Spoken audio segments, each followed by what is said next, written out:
And in a room this size, the tragedy is that you and I have learned how to highlight and accentuate all of our accolades and all of the things we want people to see and read and hear about us. But in the fine print of our lives, that there are little ailments, there are hidden diseases of the heart and of our mind, emotionally and spiritually, and they are sucking the lifeblood out of us. There is anger that is so festering on the inside of you because of what was done to you, or the betrayal that you face, that anger is now creating a bitterness that is making you hardened and numb so that you can't have any healthy relationships in your life any longer. There is pride that is keeping you from humbling yourself under the mighty hand of God. Maybe there is a passionless marriage that is inside the four walls of your home. Nobody at church knows because you've both learned how to put on the smile and to hold hands for the 2 hours that you're in church. But when you go home, there's no passion, there's no peace, there's no intimacy.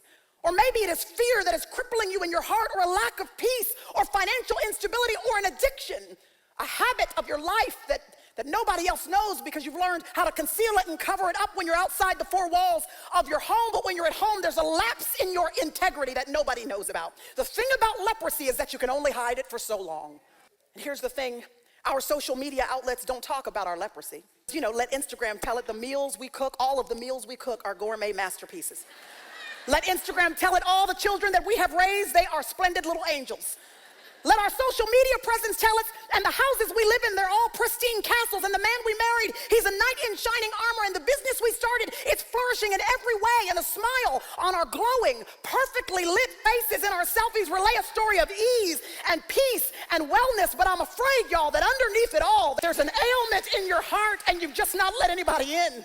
Nobody knows the thing that you're really struggling with. And the only thing worse than being a leper is being a functional leper. You've learned so cleverly how to fool the people around you that you're able to still function on your 8-to-5 job. You're able to still get yourself out of bed and function as a mom to these 3 children. Function as the wife to your husband. You're able to still hang out with your girlfriend, single woman, and plaster a smile on to act like you're content in this season of your life. You've learned how to be a functional leper so you don't have to deal with the real stuff that's going on in your heart and in your mind. The stuff, y'all, that makes all of the tears fall down from our eyes late at night when nobody knows.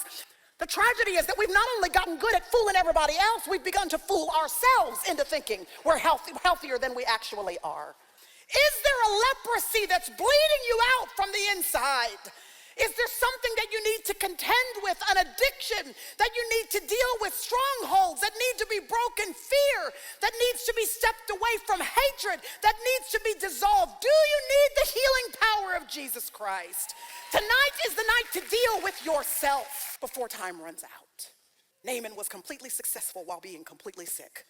He was outwardly victorious while suffering from the most tragic of vices. He was publicly applauded while being privately agonized. Luke chapter 7, Jesus said about the Pharisees, he said, "Woe to you. You are clean on the outside, but you're full of filth on the inside." He said, "You're like whitewashed tombs. You look all pristine and whitewashed on the outside, but you're still tombs. Inside, you're full of dead men's bones." The chapter could end by saying there was a man named Naaman who had a problem and kept his problem. Or the chapter could end as it does in verse 15 by saying, "And he was made clean." What we know about Naaman is based solely on what he did with his leprosy. Do you understand that for generations to come, the story will be told about you from your daughters and your sons, your grandchildren, your great-grandchildren? They will talk about, yes, the things you accomplished and the things you achieved, but the most stunning things is about the fact that they remember when we were once lost and now we are found. That we were once blind, but they watch us be able to see. They will take and tell the stories about how there were ashes in our life and our God made beautiful thing out of those messy places. That's what leaves a mark. It's what we do with our leprosy.